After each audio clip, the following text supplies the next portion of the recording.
legit. I'm telling you, we're going to get this done. It doesn't matter when. It doesn't matter whether it's in 6 minutes, 6 days, or 6 weeks. We're going to get it done. Why has it been so challenging to unite your party, Mr. President? Why has it been so challenging to unite your party? Why is the party united? Why is the party united? 50-50? Come on, man. Unite the party. 50-50. I got it. How big is this? I don't care if you think I'm Satan reincarnated. The fact is, you can't look at that television and say nothing happened on the 6th. But some of the stuff, I mean, QAnon, the idea that the Democrats or the Biden is hiding people and sucking the blood of children and no, I'm serious. Now you may not like me, and that's your right. Look, it's a simple thing. You can walk out and say, I just don't like the way that guy wears his tie. I'm voting against him. You have a right to do that. Is the final message to a dying world. And how many hands is God calling for? Everyone. Every single one. It doesn't mean I've been called just to save myself and to sit in a church and have a pastor preach at me from morning till noon and night so that he can keep on filling me and keep me happy. You'll never be happy. You'll be miserable. You'll be barren. You'll be poor. You'll be destitute. You will dry up. The only way to stay alive is to pour the oil into other vessels. How many hands is God calling for? Everyone.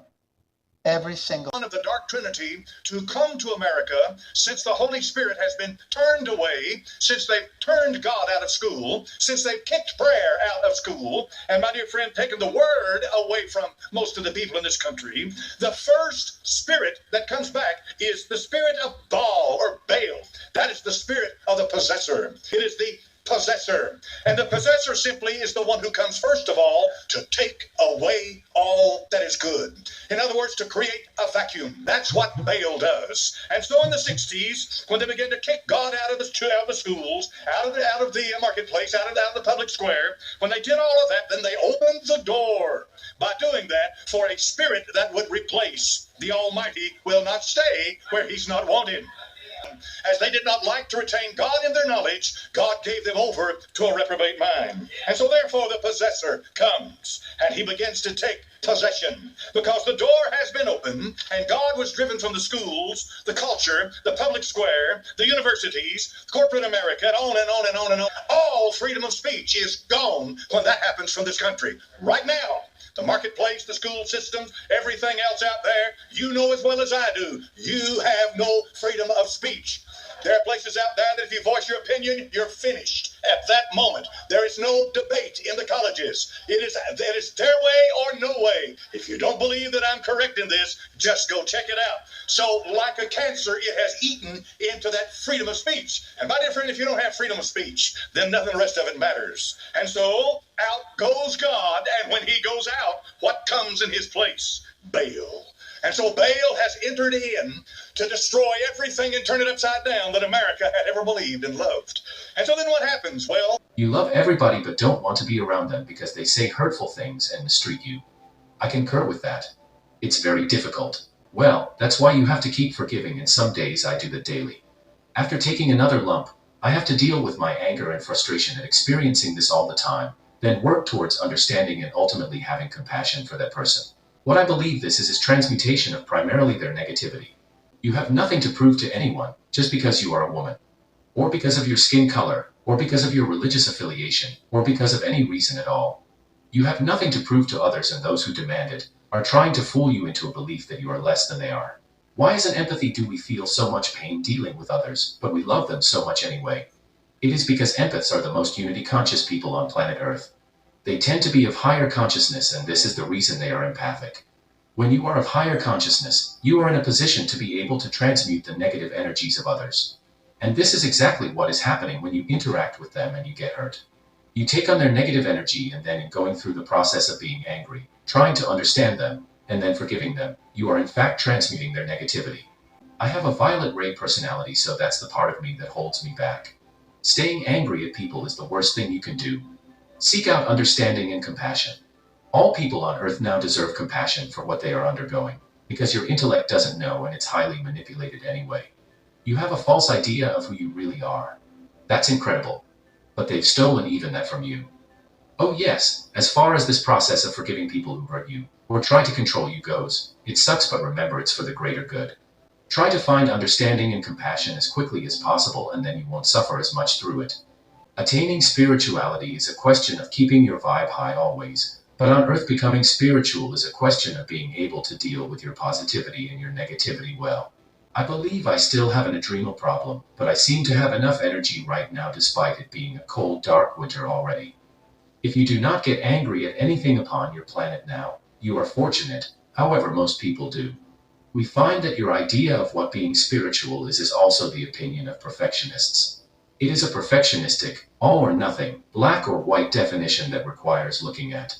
The truth is in the gray zone. It is not black or white. To be spiritual upon your planet now is not a question of a state as much as it is a process, and if you are in the process and working this in your life, then you are spiritual. It is as if you say that a person is religious because he behaves as Jesus does. No, people are religious because they read the Bible, follow its tenets, and go to church. Does it mean they are perfect at it? No, it does not, but for some reason many believe that being spiritual is a question of behaving perfectly all the time. No, it is a question of process. When one behaves in a lower frequency, they correct themselves. That is what being spiritual is on earth now. This is the fourth dimension. In the fifth dimension is where you attain and are able to hold a more spiritual frequency. It has to do with your unrealistic expectations and the fact that you are inclined to place your trust in another person rather than yourselves. Many of you have been let down over and over, and the reason you have experienced this is because you do not trust yourselves. And that's a good point. I know I can trust myself and my guides to show me what I need to see. The guidance process works perfectly. You are on an upward slope, going up a mountain, and you are all looking for relief from this process because it is painful. The relief you seek is in accepting the lesson, not in fighting it. I am an active resistor of the government, which is trying to go communist, and we all know what commies do to their resistors. They say there's nothing to fear, that's all they're going to use them for. I also know that the Chinese Red Army landed in Canada a couple years ago, and they've been strangely quiet. They're using the census responses and checking them against the vax records. They're determined to kill us, one way or another, folks. If you won't do the jab, they'll find another way to get you. I had to run from the crack addict that I had disobeyed. He had a fear of bugs, and I was eating chocolates in my bedroom and not throwing away the garbage. So this would have been something he would have killed me over. Disobeying his orders. Fed up with being around the same kind of idiot all the time. I mean, everyone was just a carbon copy of one another. That it was obvious in my face and how I reacted towards people that I couldn't stand them. You know, I had this personal vendetta against them because they were so macho and manly and stupid.